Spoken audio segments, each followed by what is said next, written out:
हिंदी में यूपीएससी की तैयारी से संबंधित प्रोग्राम्स को देखने के लिए सब्सक्राइब करें study IQIAS Hindi. Hello students, आप सभी जानते हैं भारत का संविधान 26 नवंबर 1949 को बनकर तैयार हुआ, जो कि 26 जनवरी 1950 को लागू हुआ, जिस दिन हम गणतंत्र दिवस मनाते हैं। लेकिन क्या आप जानते हैं कि इस संविधान सभा के द्वारा तैयार किए गए संविधान से पहले भारत में कुल 5 संविधान के और ड्राफ्ट भी तैयार किए गए थे, जो कि 1895 से लेकर 1948 तक 5 बार अलग अलग संगठनों, व्यक्तियों और समूहों द्वारा बनाए गए थे। और ये ड्राफ्ट बहुत महत्वपूर्ण है, क्योंकि ये ड्राफ्ट अगर एक्सेप्ट किए गए होते तो आज का भारत थोड़ा अलग भारत होता, चाहे वो गांधी के ग्राम स्वराज पर आधारित होता या MN रॉय, जिनके संविधान में विद्रोह का अधिकार भी शामिल था, उस पर होता, या फिर एक ड्राफ्ट तो ऐसा भी है जो भारत में राज्यों को अलग होने का अधिकार भी देता है। तो आज हम इन 5 ड्राफ्टों पर एक नज़र डालेंगे और देखेंगे कि अगर इनमें से किसी ड्राफ्ट को स्वीकार किया गया होता तो भारतीय संविधान की रूपरेखा और नया भारत कैसा होता। दूसरी खास बात जो हम देखेंगे कि इन 5 ड्राफ्ट से क्या क्या वो चीज़ें हैं जो हमारे संविधान में शामिल की गई। तो आज का वीडियो शुरू करते हैं और टॉपिक है हमारा संविधान ऐसा भी हो सकता था, यानी कि 1895 से लेकर के 1948 तक वे ड्राफ्ट जिन पर ज़्यादा चर्चा नहीं की गई। तो पहला ड्राफ्ट है 1895 का भारतीय संविधान विधेयक, आज जिन पर हम चर्चा करेंगे। दूसरा ड्राफ्ट MN रॉय का संविधान मसौदा है। तीसरा हिंदुस्तान फ्री स्टेट एक्ट है। चौथा गांधीवादी संविधान है। और 5वां सोशलिस्ट पार्टी द्वारा प्रस्तुत किया गया भारत के संविधान का ड्राफ्ट है। तो इन 5 पर आज हम चर्चा करेंगे और सेशन के अंत में हमेशा की तरह प्रैक्टिस क्वेश्चन भी करेंगे। तो शुरू करते हैं आज का वीडियो। शुरू करने से पहले हमेशा की तरह मेरा Telegram ID UPSC mentor Pankaj sir, इसको ज्वाइन कर लीजिए जिन लोगों ने अभी तक ज्वाइन नहीं किया है। अपडेट्स, PDFs और कोई भी डाउट सेशन है तो आपको वहां पर मिल जाएगा। आपके लिए वहां पर हमेशा हम अवेलेबल होते हैं। तो चलिए पहले ड्राफ्ट की बात करते हैं, जो कि 1895 का भारतीय संविधान विधेयक था। ये जो 1895 का भारतीय संविधान विधेयक था, वास्तव में ये भारत के द्वारा प्रस्तुत भारत का पहला संविधान प्रस्ताव था। इस प्रस्ताव को इस संविधान की अगर हम बात करें तो यह प्रस्ताव भारतीय राष्ट्रीय कांग्रेस, जो इंडियन नेशनल कांग्रेस थी, उसके लोकमान्य बाल गंगाधर तिलक और उनके सहयोगियों द्वारा इसे तैयार किया गया था। इस ड्राफ्ट में कुछ खास बात यह थी कि इसमें 110 आर्टिकल्स थे।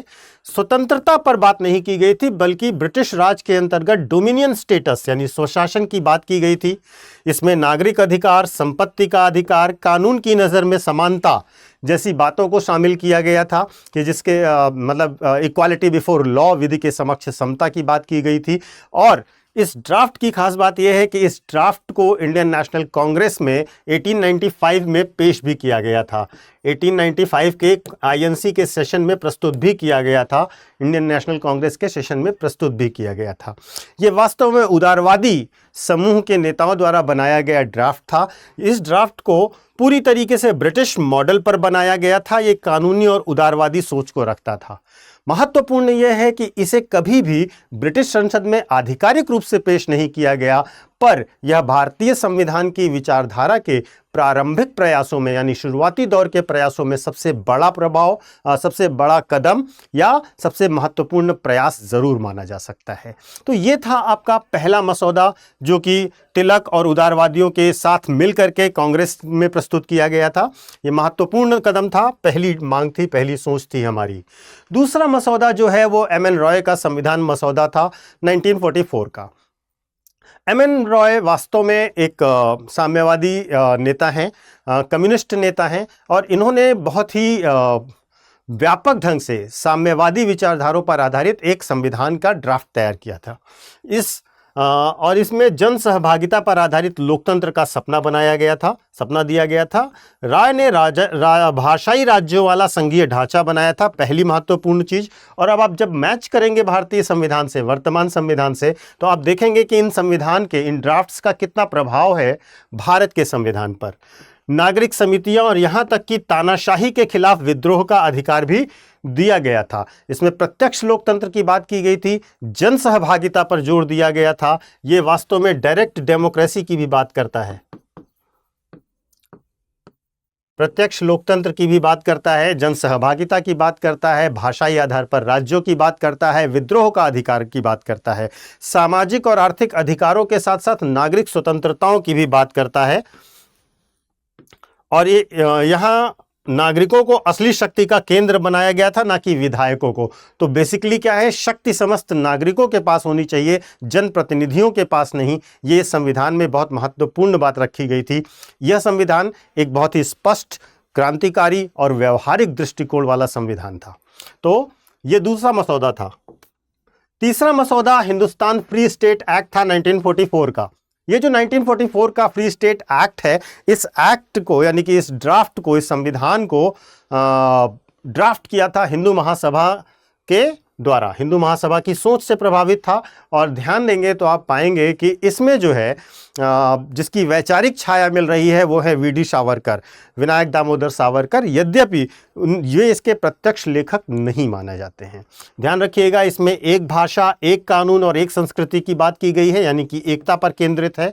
हैरानी की बात यह है कि इसमें धार्मिक स्वतंत्रता की बात की गई है, जातीय समानता की बात की गई है और राज्य का कोई धर्म न होने जैसी बातों को साफ साफ लिखा गया है। तो जो धर्मनिरपेक्ष विचारधारा का आइडिया था वो इसमें आपको क्लियर दिखाई दे रहा है।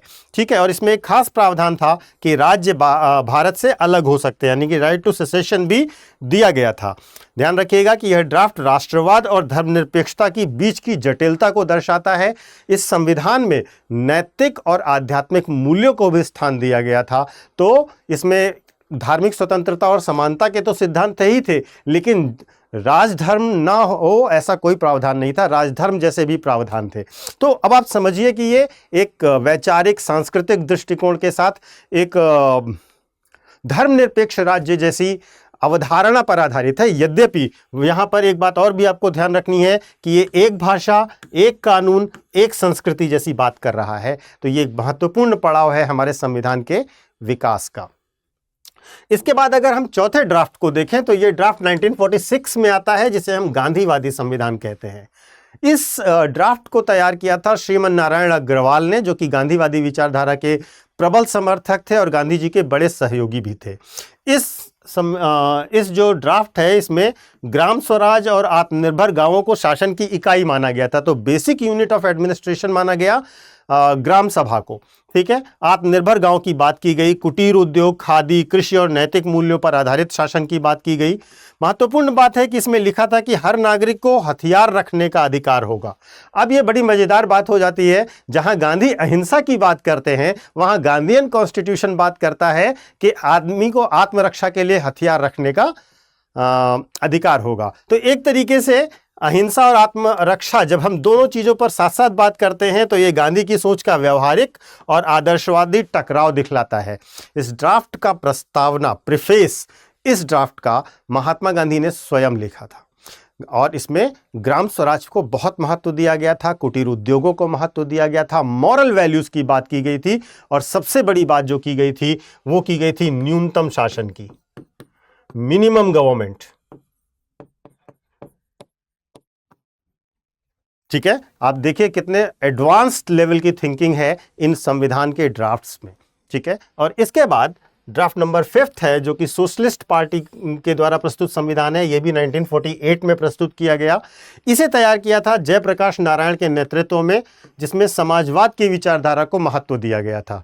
इसमें सारे संसाधनों को राष्ट्रीयकृत करने की बात कही गई। बैंक, उद्योग सब सरकारी नियंत्रण में होने चाहिए। संसद में किसानों का, मजदूरों का, बुद्धिजीवियों का, इन सब का प्रतिनिधित्व रहे, इन सब का रिप्रेजेंटेशन रहे। और इसके साथ साथ आर्थिक अधिकारों को प्राथमिकता दी गई, नागरिक अधिकारों को सीमित किया गया। यह मॉडल पूरी तरीके से आर्थिक समानता को आधार मानता था, भले ही प्रशासनिक ढांचा थोड़ा अस्पष्ट था, यानी कि इसमें जो प्रशासनिक ढांचा है वो उतनी क्लियर नहीं थे। आप सीधी सी बात कह सकते हैं कि इस संविधान में जो समाजवादी प्रकार का संविधान बनाया गया था उसमें आर्थिक अधिकारों को ज़्यादा महत्व दिया गया, राजनीतिक अधिकारों को उतना महत्व नहीं दिया गया। इसमें सारे के सारे रिसोर्सेस पर सरकार का नियंत्रण, ये अवधारणा रखी गई और साथ ही साथ जाति और लिंग आधारित भेदभाव पर पूरी तरीके से रोक लगाई गई। तो ये बहुत महत्वपूर्ण विचार है हमारे संविधान के विकास में, जो कि 5वां चरण है। अब अगर हम इन सारे टॉपिक्स को देखें, इस टॉपिक के बारे में डिटेल से पढ़ने के बाद अब अगर हम देखें कि ये हमारे यूपीएससी में कहाँ काम आ सकता है, ठीक है, तो यूपीएससी में अगर आप देखें तो ये संविधान के ऐतिहासिक विकास, संविधान सभा की भूमिका से पहले के प्रयास और संविधान पर विचारधाराओं के प्रभाव के नज़रिए से प्रश्न पूछ सकते हैं। मेंस में जीएस पेपर 2 में संविधान की विकास यात्रा के तुलनात्मक अध्ययन पर, विचारधाराओं और राजनीतिक चिंतन का संविधान निर्माण पर प्रभाव पर प्रश्न बन सकता है। इसको आप निबंध लेखन में भी प्रयुक्त कर सकते हैं। आगे बढ़ने से पहले मैं आपको एक अनाउंसमेंट देना चाहता हूं। यूपीएससी 2026 के लिए हमारा एक बैच अवेलेबल है जो कि आपको 31 जुलाई तक के लिए अवेलेबल है। आप इस बैच में ज्वाइन कर सकते हैं। पूरी तैयारी, सारा material, study notes, test series सब कुछ इसमें है। अगर आपको अभी तक आपने कोई बैच ज्वाइन नहीं किया है तो हम आपको सजेस्ट करेंगे कि इस बैच को ज्वाइन कीजिए। इस बैच को ज्वाइन करते समय आप पीके लाइव कोड का इस्तेमाल कीजिए और इससे क्या होगा, आपको इस फीस पर ये कोर्स मिल जाएगा। पूरा आपका 26 का पूरा प्री मेंस इंटरव्यू सब कुछ तैयार कराया जाएगा। सारी books, material, study notes, test series सब कुछ इसी में आपको अवेलेबल होगी। बाकी डिटेल्स के लिए आप हमारा ऐप डाउनलोड कर सकते हैं, उस पर इसकी पूरी पीडीएफ डाउनलोड कर सकते हैं जिसमें आपको सब कुछ डिटेल में समझाया गया होगा। आगे बढ़ते हैं और आज के प्रैक्टिस प्रश्न पर चलते हैं। तो भारत के निम्नलिखित संविधान ड्राफ्ट और उनके विशिष्ट प्रावधानों को मिलान कीजिए। Number 1, constitution of India bill 1895। दूसरा, draft by M N. Roy 1944, Gandhian constitution 1946, socialist party draft 1948। आपको मैच करना है विद्रोह का संवैधानिक अधिकार किस में दिया गया था, ग्राम स्वराज और कुटीर उद्योगों को प्राथमिकता किस में दी गई, स्वशासी डोमिनियन स्टेटस की बात किस में की गई और राष्ट्रीयकरण और वर्ग आधारित प्रतिनिधित्व की बात किस में की गई। आप इसे मैच करिएगा और अपने प्रश्न का उत्तर कमेंट बॉक्स में कमेंट करके बताइएगा। तो इस प्रकार आज आपने देखा कि संविधान निर्माण से पहले जो 5 अलग अलग ड्राफ्ट थे वो अलग अलग सोच और अलग अलग दृष्टिकोण पर आधारित थे। तिलक और कांग्रेस उदारवादी दृष्टिकोण का संविधान चाहते थे, रॉय क्रांतिकारी आंदोलन वाला दृष्टिकोण पर संविधान चाहते थे, गांधी जी नैतिक ग्राम स्वराज की अवधारणा पर संविधान चाहते थे, हिंदू महासभा सांस्कृतिक राष्ट्रवाद पर इंसिस्ट कर रही थी और वहीं जयप्रकाश नारायण समाजवादी भारत की कल्पना कर रहे थे। और अगर आप ध्यान से देखेंगे तो आप पाएंगे 1950 के भारतीय संविधान में इन सभी विचारों का समन्वय है। कहीं संवैधानिक अधिकारों के लिए इस प्रकार की चीज़ें की गई हैं, कहीं ग्राम स्वराज के बीज दिखाई देंगे तो कहीं सामाजिक न्याय की चेतना। आप अलग अलग संविधान के भाग में इन सब अवधारणाओं को कहीं ना कहीं पाएंगे।